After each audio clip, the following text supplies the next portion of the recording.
Good morning, students. Today's lecture is based on home C complex or homeotic selector genes. Students, in the earlier two lectures, that is pattern formation in Drosophila, we were studying about how anterior posterior axis is formed. हमने ये पढ़ा कि anterior posterior axis Drosophila में कैसे बनती है. जब हम पढ़ रहे थे एंटीरियर पोस्टीरियर एक्सिस फॉर्मेशन, तो वी सॉ कि सबसे पहले ड्रोसोफिला में मैटरनल जीन्स के ग्रेडियंट्स आते हैं, प्रोटीन ग्रेडियंट्स. ये 4 प्रोटीन ग्रेडियंट्स होते हैं. उसके बाद जाइगोटिक जीन्स वर्क करते हैं, और वो जो जाइगोटिक जीन्स थे वो 3 टाइप्स के, gap genes, pair rule genes and segment polarity genes. इसके बाद आते हैं होमियोटिक सेलेक्टर जीन्स या होम सी कॉम्प्लेक्स, जो ड्रोसोफिला में स्पेसिफिकेशन से डिटर्मिनेशन की तरफ जाता है, और इसमें हर सेगमेंट को उसकी पर्टिकुलर आइडेंटिटी दी जाती है. So today we are going to study what are these homeotic selector genes and how do they work. Students, remember one thing, ये जो homeotic selector genes कह रहे हैं हम, या home C complex कह रहे हैं, ये इनवर्टिब्रेट्स और वर्टिब्रेट्स दोनों में ही कंजर्व्ड होता है. जैसे आप लोअर क्लासेस में पढ़ चुके हैं कि डीएनए में जो हिस्टोन प्रोटीन्स होते हैं वो कंजर्व्ड होते हैं, उसी तरीके से हम ये कह रहे हैं कि ये जो होमियोटिक सेलेक्टर जीन्स है, they are also conserved. So let us start with homeotic selector genes. In Drosophila, chromosome number 3 has 2 regions which are marked by homeotic selector genes. Remember students, हम इन्हें homeotic selector genes भी कह सकते हैं या home C complex भी कह सकते हैं. और अगर हम mammals की बात करेंगे तो वहाँ हम इन्हें Hox genes कहते हैं. अब हम कह रहे हैं कि क्रोमोसोम नंबर 3 पे 2 regions हैं होमियोटिक सेलेक्टर जीन्स के. The first region has the Antennapedia complex. Total आपको ये याद रखना है स्टूडेंट्स कि होमियोटिक सेलेक्टर जीन्स के 2 रीजन्स होते हैं. जो फर्स्ट रीजन है वो एंटीनापीडिया है, और जो सेकंड रीजन होता है उसको हम बायथोरैक्स कॉम्प्लेक्स कहते हैं. जो फर्स्ट एंटीनापीडिया कॉम्प्लेक्स है उसमें टोटल 5 जीन्स होते हैं, और इन 5 जीन्स के नाम हैं labial, the short form is lab, antennapedia ANTP, sex combs reduced SCR, deformed DFD and proboscipedia PB. तो जो पहला रीजन है स्टूडेंट, उसमें जो 5 जीन्स हैं उनका क्या फंक्शन है ये आपको समझना है. जो लेबियल एंड डिफॉर्म्ड जीन्स हैं वो स्पेसिफाई करते हैं हेड सेगमेंट्स को. Sex combs reduced and Antennapedia contribute by giving identities to the thoracic segment. और एक बच गया बाकी, प्रोबोसिपीडिया जीन. प्रोबोसिपीडिया जीन केवल एडल्ट्स में ही एक्ट करता है और लेबियल पैल्प्स बनाता है. प्रोबोसिपीडिया जीन में म्यूटेशन हो जाता है तो लेबियल पैल्प्स की जगह लेग्स बन जाते हैं. तो स्टूडेंट, हमने क्या बोला कि जो होमियोटिक सेलेक्टर जीन्स हैं ड्रोसोफिला में कितने हैं? 8. उनमें से हमने 5 जीन्स पढ़े, वो एक कॉम्प्लेक्स में है, एंटीनापीडिया कॉम्प्लेक्स में. बाकी के जो 3 जीन्स होते हैं वो दूसरे कॉम्प्लेक्स में होते हैं, जो कि है बायोथोरैक्स कॉम्प्लेक्स. तो जो सेकेंड कॉम्प्लेक्स है बायोथोरैक्स कॉम्प्लेक्स, उसमें 3 जीन्स कौन कौन से हैं?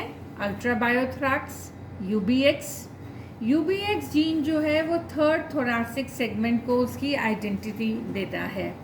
और दूसरे 2 जीन्स हैं abdominal A and abdominal B.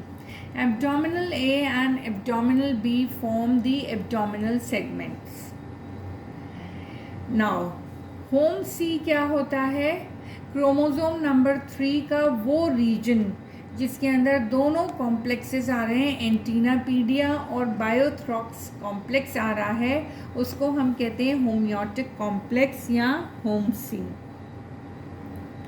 We have to understand here, students, that the homeotic selector genes, they give identity to a particular segment. So यहाँ पे हम कह रहे हैं कि डिटर्मिनेशन कर रहे हैं, वो जो डिफ्रेंसिएशन का लास्ट स्टेप होता है डिटर्मिनेशन, वो करते हैं. Mutations in homeotic selector genes lead to homeotic mutants. Homeotic mutants की क्या कैरेक्टरिस्टिक फीचर होती है students? One body part is replaced by another. जैसे मैंने आपको बताया कि अगर प्रोबॉसिपीडिया जीन में म्यूटेशन हो जाता है तो लेबियल पैड्स की जगह लेग्स बन जाएंगे. इन्हीं को ही हम होम्योटिक म्यूटेंट्स कहते हैं या होम्योटिक ट्रांसफॉर्मेंट्स कहते हैं. Now let us understand what are the structural features of these homeotic genes. Because I have already explained you students कि ये जो homeotic genes होते हैं ये मान के चलिए कि एक रीजन में है और जो 8 जीन्स हैं उनका एक ही फंक्शन है. क्या फंक्शन है? हर एक सेगमेंट को उसकी आइडेंटिटी देना.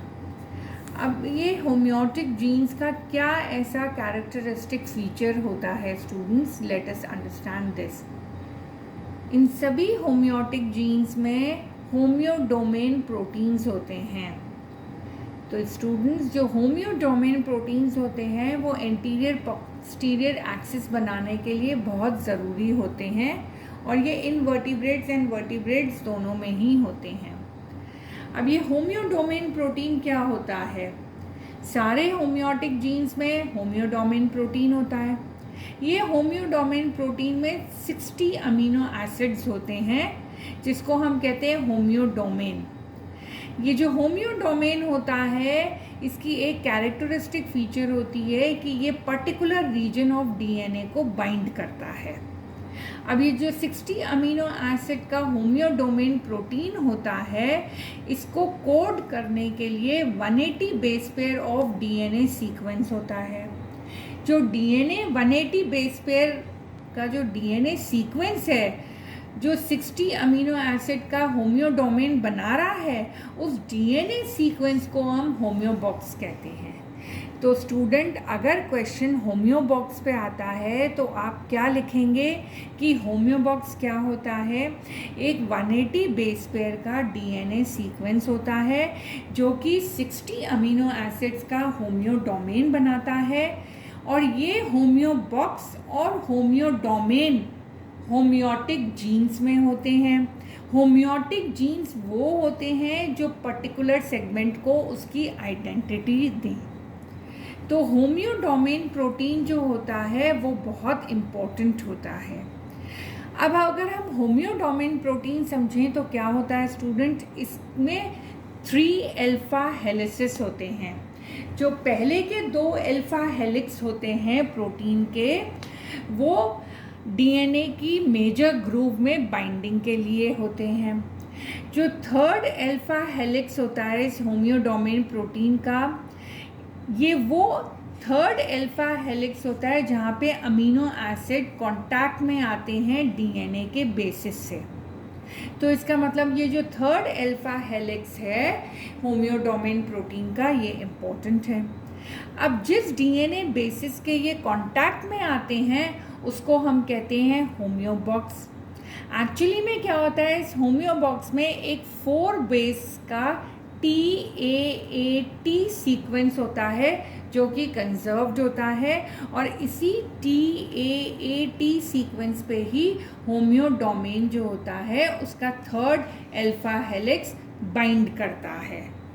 जब तक ये बाइंडिंग नहीं होगी स्टूडेंट्स होम्योबॉक्स रीजन में होम्योडोमेन नहीं बनेगा, एक्टिवली प्रोटीन नहीं बनाएगा. तो students we have to remember कि जो होम्योटिक सेलेक्टर जीन्स होते हैं, पहली बात तो ये वो जीन्स होते हैं जो एक साथ काम करते हैं, इनका फंक्शन सिमिलर होता है, इन सब में होम्योडोमेन होता है, और ये होम्योडोमेन जो एनकोड कर रहा है डीएनए का सीक्वेंस, उसको हम होम्योबॉक्स कहते हैं। अब हमने क्या कहा स्टूडेंट्स कि ये जो होम्योटिक सेलेक्टर जीन्स हैं, ड्रोसोफिला में इनका नंबर है 8। अगर इनमें से किसी भी एक जीन में म्यूटेशन हो जाता है तो हम उसे कहते हैं होम्योटिक म्यूटेंट्स। होम्योटिक म्यूटेंट्स वो म्यूटेंट्स होते हैं जिसमें एक body part is replaced by another. For example antenna replaced by leg. अब हम समझेंगे कि ये कैसे होता है। हमें ड्रोसोफिला के बारे में पता है student, most of the students are of entomology, कि बेसिकली उसमें 3 थोरैसिक सेगमेंट्स होते हैं और हर एक थोरैसिक सेगमेंट में से एक पेयर ऑफ लेग निकलता है। तो अगर हम स्ट्रक्चर देखें ड्रोसोफिला का, तो स्टूडेंट जो फर्स्ट थोरैसिक सेगमेंट है उसमें से 1 पेयर ऑफ लेग्स निकल रहे हैं। जो सेकेंड थोरैसिक सेगमेंट है उसमें से 1 pair of legs plus 1 pair of wings निकल रहे हैं। And the third thoracic segment जो है उसमें से 1 pair of legs, 1 pair of wings plus 1 pair of balancers निकल रहे हैं, जिनको हम हॉल्टर्स कहते हैं। अगर होम्योटिक म्यूटेशन होता है स्टूडेंट, तो हमने कहा कि जो UBX जीन होता है, अल्ट्रा बायोथोरैक्स जीन होता है, वो थर्ड थोरैसिक सेगमेंट को उसकी आइडेंटिटी देता है। अब थर्ड थोरैसिक सेगमेंट में क्या क्या बनता है स्टूडेंट्स? एक पेयर ऑफ लेग, एक pair of wings and 1 pair of halteres. तो अगर UBX जीन में म्यूटेशन हो जाएगा तो हॉल्टर्स नहीं बनेंगे, तो वो सेकेंड थोरैसिक सेगमेंट की तरह ही हो जाएगा जिसमें 1 pair of legs and 1 pair of wings बन जाएंगे। इसी को ही हम कहते हैं होम्योटिक म्यूटेशन। तो एक ड्रोसोफिला बन जाएगी जिसमें 4 विंग्स हैं। Am I very clear student? तो ये इम्पॉर्टेंट फीचर होता है होम्योटिक सेलेक्टर जीन्स का कि अगर उनमें म्यूटेशन आएगा तो 1 body part is replaced by another, gap नहीं रह जाएगी। Antenna will be replaced by leg, antenna की जगह खाली नहीं रहेगी, उसमें लेग आ जाएगा। क्योंकि right in the first class I had taught you कि ये जीन कैस्केड में काम करते हैं, एक के पीछे एक एक्ट करते हैं। अगर फर्स्ट जीन में म्यूटेशन आ गया तो सेकंड जीन उसकी जगह एक्ट करेगा।